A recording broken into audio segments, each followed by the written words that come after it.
hablar, nuestras palabras, Señor, sean para edificar el cuerpo de nuestro Señor Jesucristo. Amén.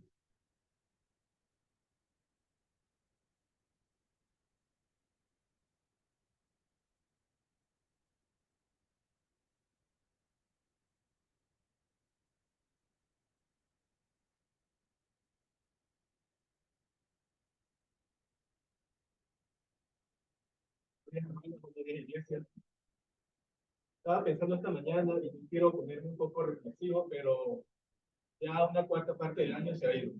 Enero, febrero y marzo ya se han ido.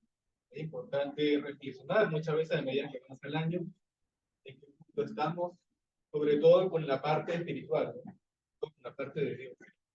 Estar un poco, reflexionar, ver ahora las cosas largas, pueden hacer la familia, quizá leer un versículo bíblico y pensar qué le prometimos a Dios comenzando el año y en qué parte estamos.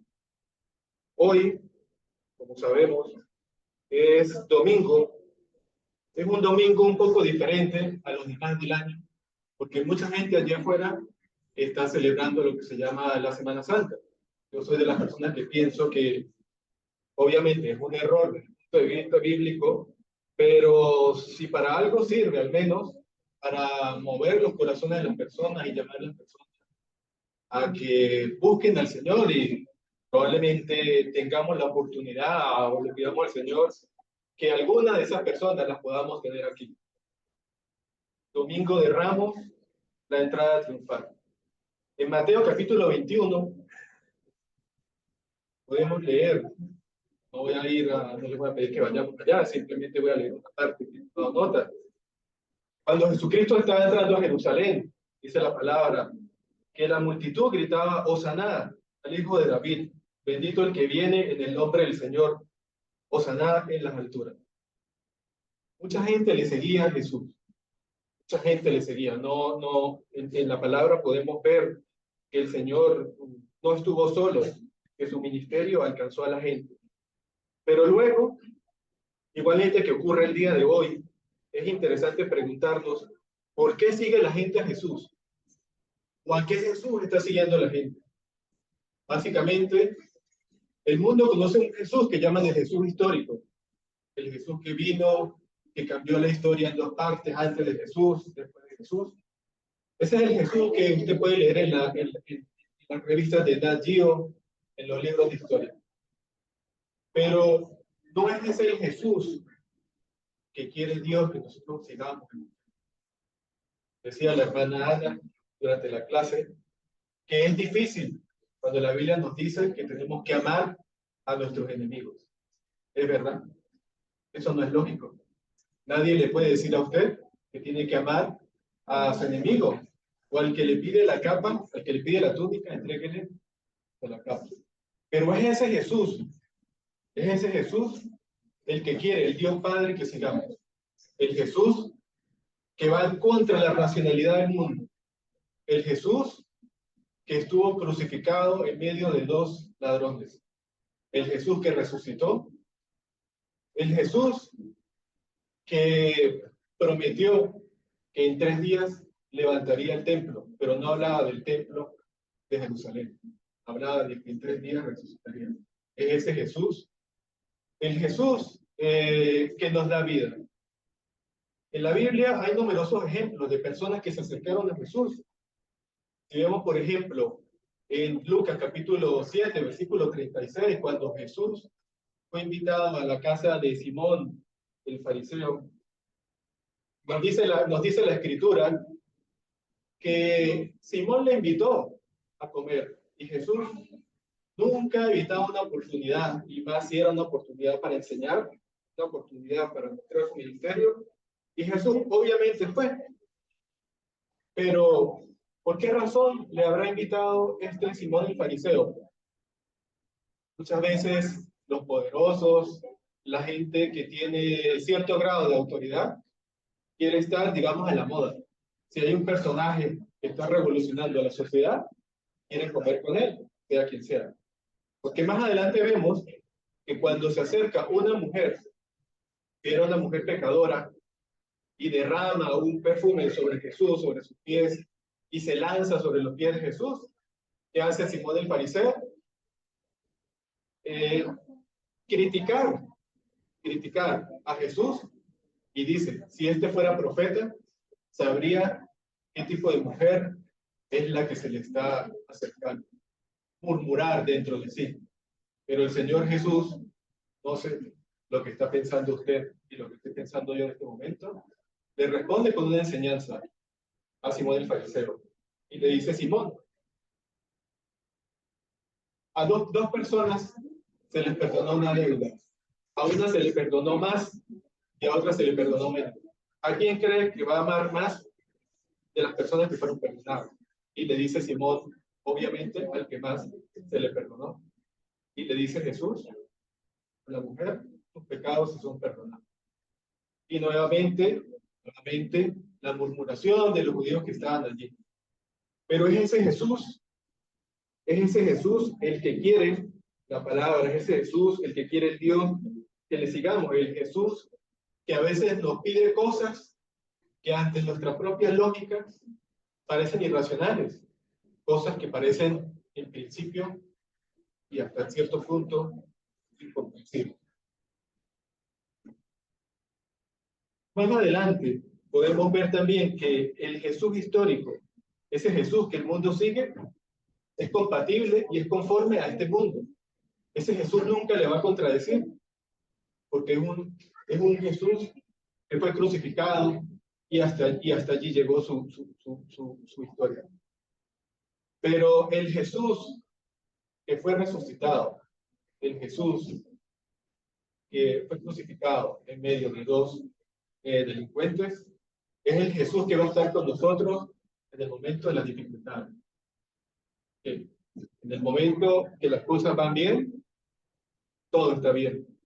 Pero en el momento que perdemos un familiar, en el momento que sufrimos una traición, en el momento que sufrimos una decepción, en el momento que perdemos el empleo, ¿quién está con nosotros en ese momento?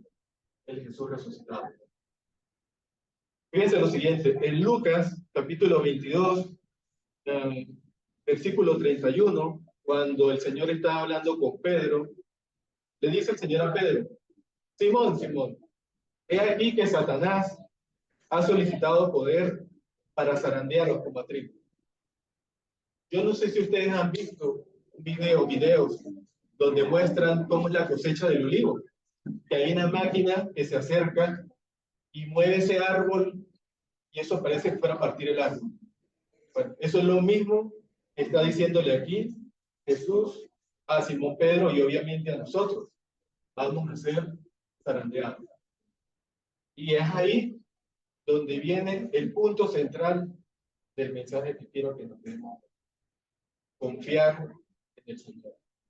Dice el pasaje que leíamos adelante, hicimos durante la lectura, de Isaías capítulo 26, versículo 1 al 9, no lo vamos a leer todo, pero es un pasaje hermoso, porque en realidad es poesía hebrea clásica. Y si ustedes detallan el pasaje, se van a dar cuenta que aún es una promesa que aún no se ha cumplido. Muchas veces la gente lee el libro del Apocalipsis buscando revelaciones, buscando cosas de las que se van a cumplir. Pero en toda la Biblia hay muchos pasajes que nos enseñan que aún hay promesas por cumplirse. Una de ellas es la segunda venida de Jesucristo. En Isaías 26, versículo 4, dice la palabra, confiad en Jehová perpetuamente, porque en Jehová el Señor está la fortaleza de los siglos. Fíjense que nos enseña que tenemos que confiar en Jehová no hoy, no mañana. Decía el hermano de la gente que tiene 55 y 60 años. Confiar en Jehová perpetuamente.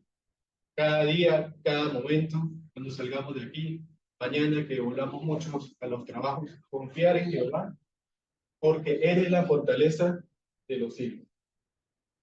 Versículo 9 dice, con mi alma te he deseado en la noche, y en tanto que me dura el espíritu dentro de mí, madrugaré a buscarte, porque luego que hay juicios suyos en la tierra, los moradores del mundo aprenden. Este versículo 9 me recuerda a mí, me suena muy parecido a cómo comienza el libro de los Salmos. Desde el capítulo 1, versículo 1, dice el Salmo, que bienaventurado el varón que no anduvo en caminos de malo, ni en camino de pecado, ni se sentó en silla de escarnecedores, sino que en la ley de Jehová está su delicia, y en ella medita, ¿cuándo? De día y de noche.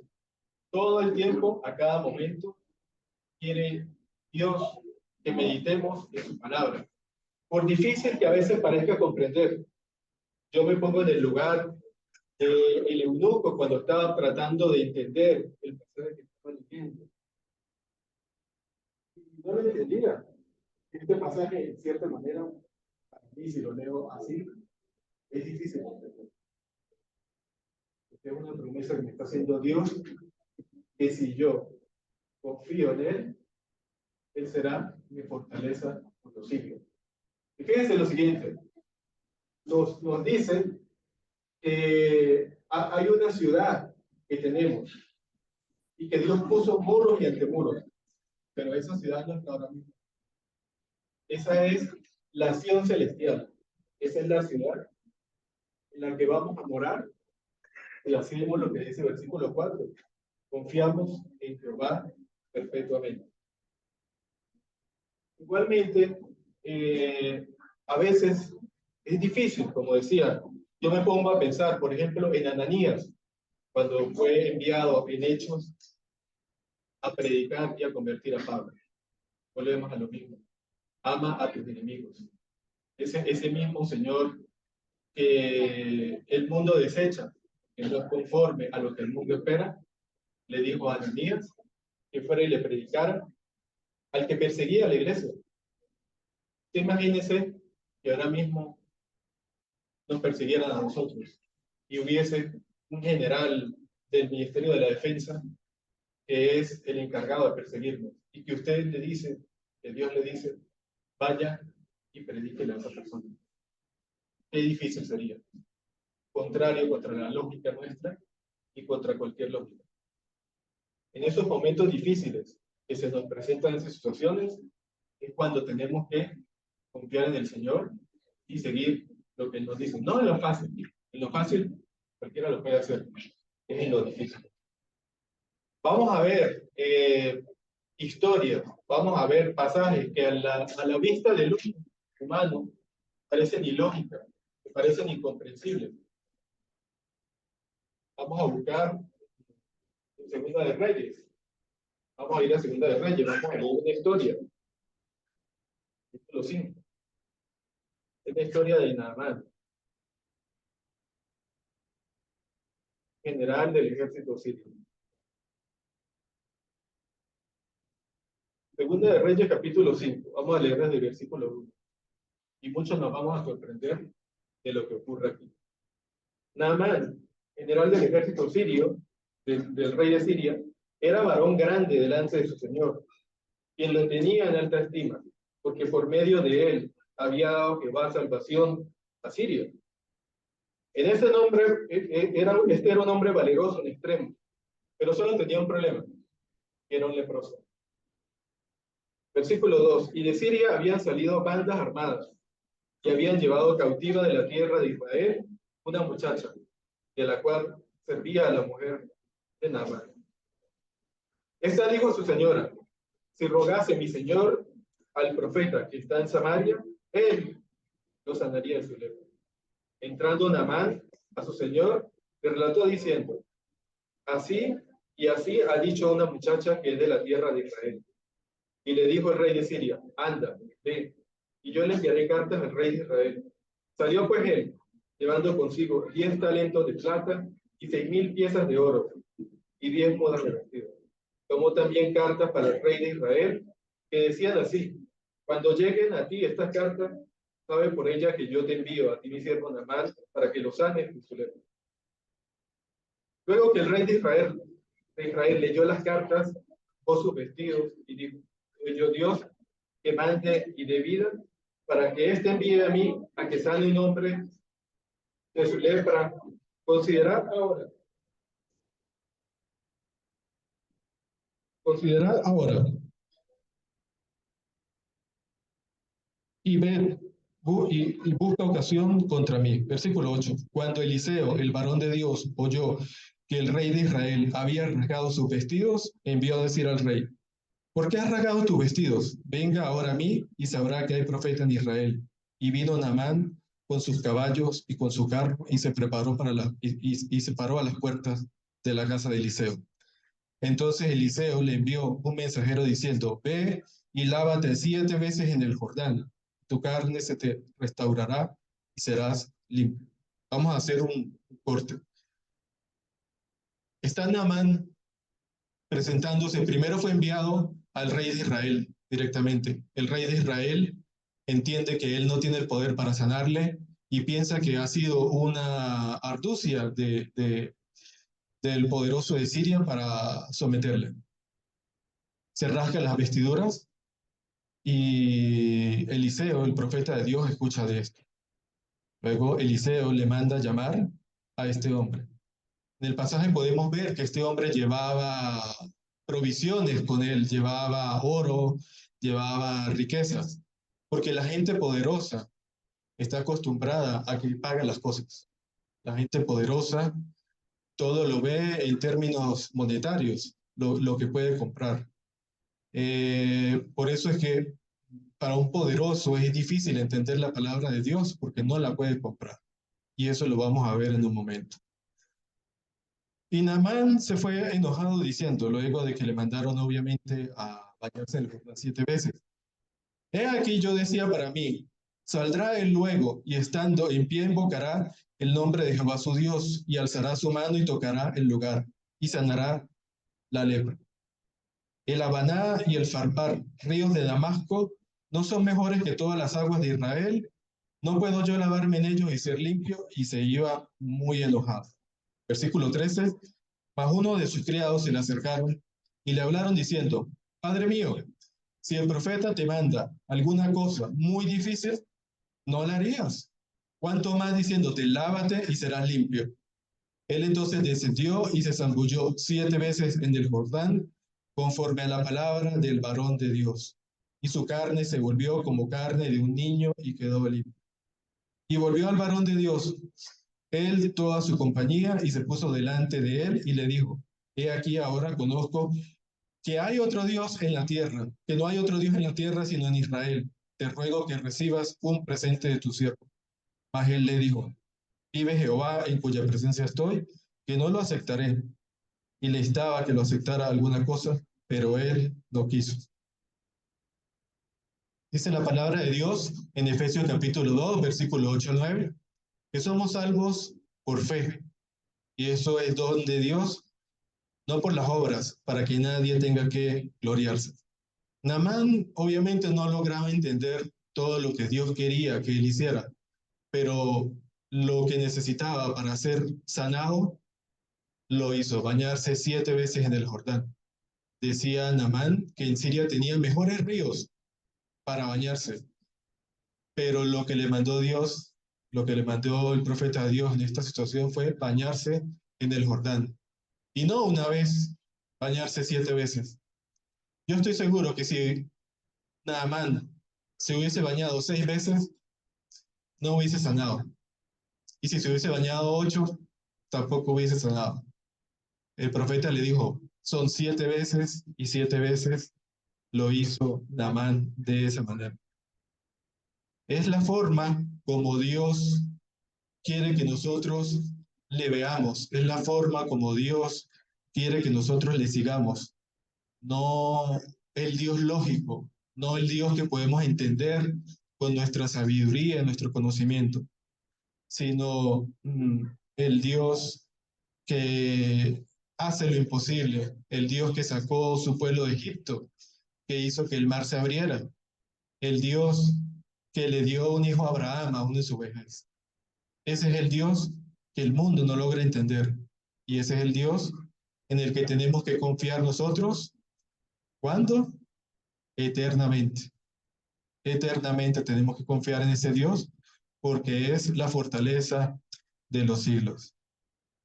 Recordando también otro pasaje que me viene a la mente con este de Naamán, es cuando otro poderoso, el centurión, en Mateo capítulo 8, va y busca a Jesús y le dice, mi siervo está postrado, pero una palabra tuya bastará para que sea sano.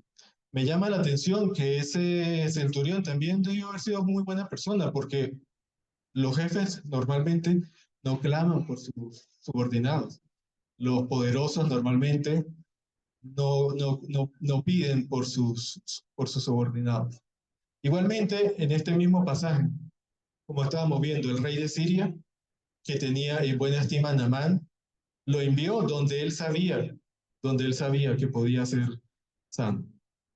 Esto, si nos detallamos, si nos ponemos a ver, definitivamente esto es como dice Primera de Corintios capítulo 1, 18, que la palabra de la cruz es locura para los que se pierden, pero para vosotros, para nosotros, para ustedes que se salvan, es poder de Dios. Vamos a seguir viendo más ejemplos rápidamente. Uno que me llama mucho la atención y que me inspira mucho es el ejemplo de Josué. Sinceramente, no tengo buena memoria, ¿eh? Pero me llama la atención cómo los varones de Dios a lo largo de la Biblia, a lo largo de la historia, Noé, cuando Dios le dio todo un pliego de instrucciones cómo tenía que ser el arca, lo siguió al pie de la letra, todo, nada quedó por fuera. Impresionante. Vamos a ver Josué. Cuando estaban tomando la ciudad, vamos al libro de Josué, por favor. No vamos a leer toda la historia por cuestión de tiempo.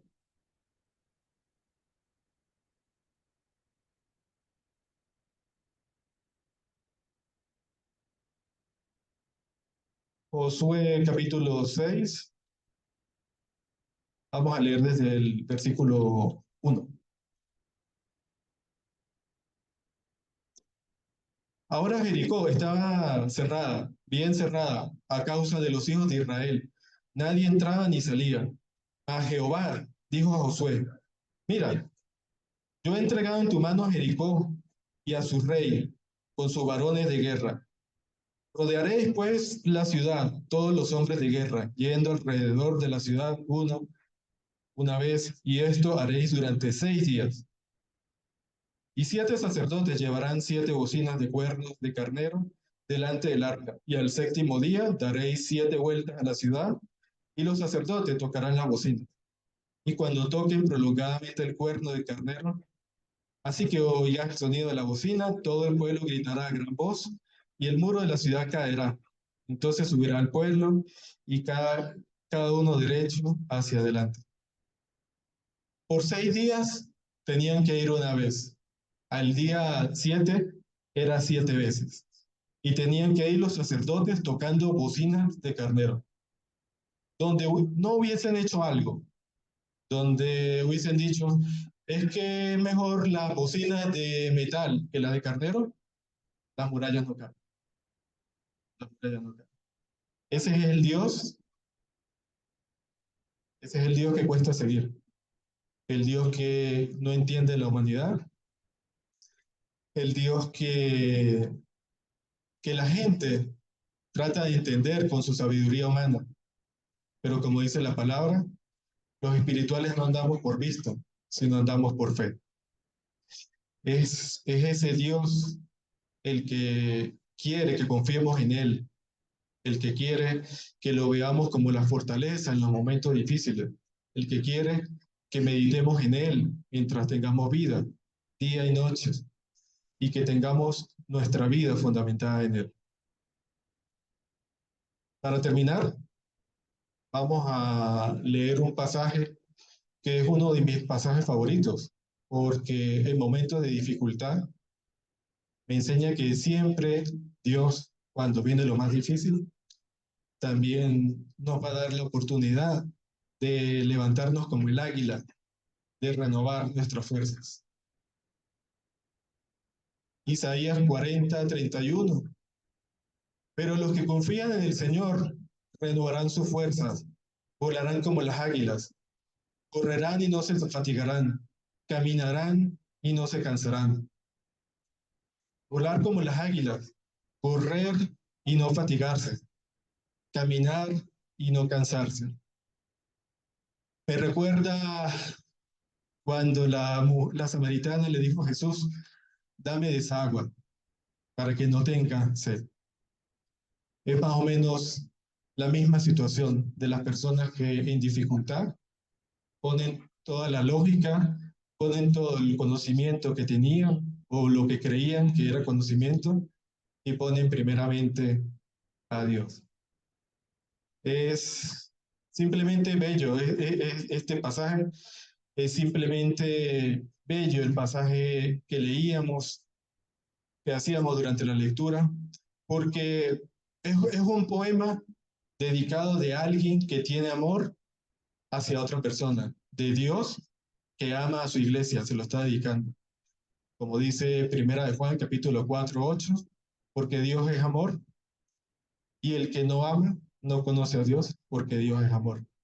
De esa forma, Dios entrega su promesa por medio del poema a la iglesia para que en los momentos de mayor dificultad, toda la iglesia junta, confiemos en el Señor, que no nos va a abandonar y que siempre va a estar con nosotros. Como dice el final del capítulo 8 de Romanos, dice el apóstol Pablo, porque me he persuadido que ni la vida ni la muerte, ni ángeles, ni principados, ni potestades, ni lo presente, ni lo porvenir, ni lo alto, ni lo profundo, me separará del amor de Dios que es en Cristo Jesús. Que Dios les bendiga.